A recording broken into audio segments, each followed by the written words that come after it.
કરવામાં આવી। કચ્છ જિલ્લાની જો વાત કરવામાં આવે તો જિલ્લામાં સતત ગેરકાયદેસર પ્રવૃત્તિઓમાં વધારો નોંધાઈ રહ્યો છે અને જ્યારે ખનીજ ચોરીની વાત આવે તો ખનીજ માફિયાઓ બેફામ બન્યા છે અને કોઈ પણ જાતના કાયદાની બીક વગર તેઓ ખુલ્લેઆમ ખનીજ ચોરી કરી રહ્યા છે। આ અંગે ખાણ ખનીજ વિભાગને પણ વારંવાર રજૂઆતો કરવામાં આવે છે, તેમ છતાં આ વિભાગ દ્વારા પણ કોઈ જ કાર્યવાહી કરવામાં નથી આવતી। આવી જ એક ફરિયાદ ભચાઉ તાલુકાના કંથકોટ ગામના પૂર્વ સરપંચ દ્વારા કરવામાં આવી રહી છે। પૂર્વ સરપંચ જણાવી રહ્યા છે કે અમારા ગ્રામજનો દ્વારા અનેક વખત ખાણ ખનીજ વિભાગના અધિકારીઓને લેખિત તેમજ મૌખિક જાણ કરવામાં આવી છે કે આ ગામમાં માટી, રેતી તેમજ મેટલ સહિતના મુદ્દામાલની ખનીજ ચોરી થઈ રહી છે, તેમ છતાં અધિકારીઓ દ્વારા કોઈ જ કામગીરી કરવામાં નથી આવતી।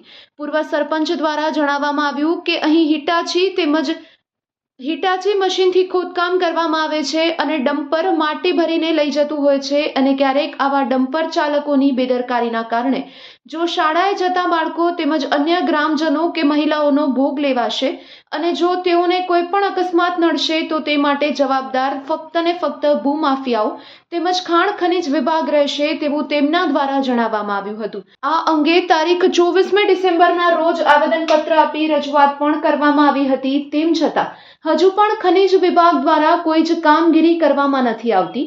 શા માટે તેઓ કામગીરી નથી કરી રહ્યા તે પણ એક તપાસનો વિષય છે, કારણ કે આ એવી જગ્યા છે કે જ્યાં દિવસ રાત ખુલ્લેઆમ ખનીજ ચોરી થઈ રહી છે। ખાણ ખનીજ વિભાગના અધિકારીઓને જાણ પણ કરવામાં આવી છે, તેમ છતાં તેઓ કોઈ જ કામગીરી કરી નથી રહ્યા। આ અંગે પૂર્વ સરપંચ જણાવી રહ્યા છે કે અમે ગ્રામજનો પણ આ બાબતનો સખત વિરોધ કરીએ છીએ અને તાત્કાલિક આ અંગે યોગ્ય કાર્યવાહી કરવામાં આવે અને જવાબદારો સામે પગલાં લેવામાં આવે તેવી માંગ કરવામાં આવી હતી। આવો આ અંગે વધુ સાંભળીએ કંથકોટ ગામના પૂર્વ સરપંચના શબ્દોમાં।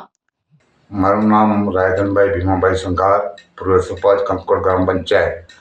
ભચાઉ તાલુકાના કંથકોટ ગામે ખનીજ ચોરી થઈ રહી છે, ત્યારે ભચાઉ તાલુકાના કંથકોટ ગામની બાજુમાં પતાસર તળાવ આવેલ છે, ત્યાં મટ્ટી, મોરમ, મેટલ, રેતી, ખાણ ખનીજના અધિકારીઓને અગાઉ પણ લેખિત મૌખિક ફોન દ્વારા રજૂઆત કરવા છતાં ભૂમાફિયા દ્વારા ખનીજ ચોરી કરી રહ્યા છે। ત્યારે હું સરકારશ્રીને વિનંતી કરું છું, આવા લોકોને તાત્કાલિક ધોરણે કાયદાની પાઠ ભણાવે, કારણ કે આને કાયદાની કોઈ બીક જ નથી ખનીજ ચોરોની।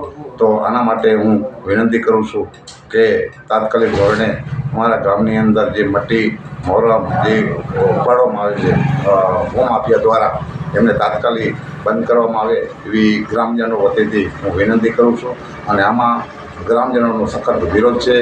અને પતાસર તળાવની અંદર હિટાચી દ્વારા માટી ખોદવામાં આવે છે અને નંબર દ્વારા ભરી અને આગળ મોકલવામાં આવે છે અને કંથકોટ રામવાવ રોડની બાજુમાં અમારી પ્રાથમિક શાળા અને માધ્યમિક શાળા આવેલી છે અને ડ્રાઈવરની બેદરકારીના કારણે અમારા વિદ્યાર્થી ભાઈ બહેનોને કે ગ્રામજનોને કે પશુપાલકોને કે ખેડૂતોને કોઈ પણ જાતની નુકસાની થશે તો એમની તમામ જવાબદારી ભૂમાફિયાની અથવા તો ખાણ ખનીજના અધિકારીની રહેશે।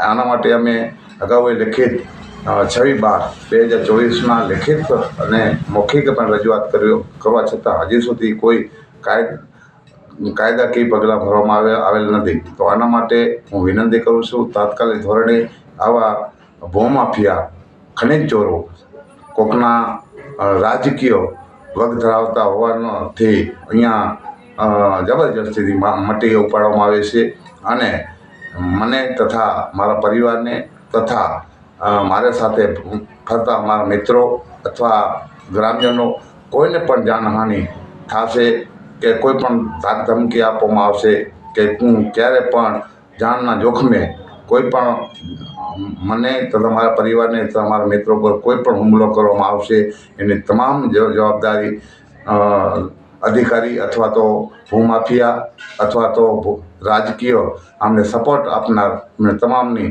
જવાબદારી રહેશે। તો આના માટે તાત્કાલિક ધોરણે માટી અને રેતી અને મોરમ આ તાત્કાલિક ધોરણે ગેરકાનૂની રીતે જે ભરે છે એમને કોઈ મંજૂરી આપવી નહીં અને કાયદાકીય પાઠ ભણાવે એવી વિનંતી કરું છું.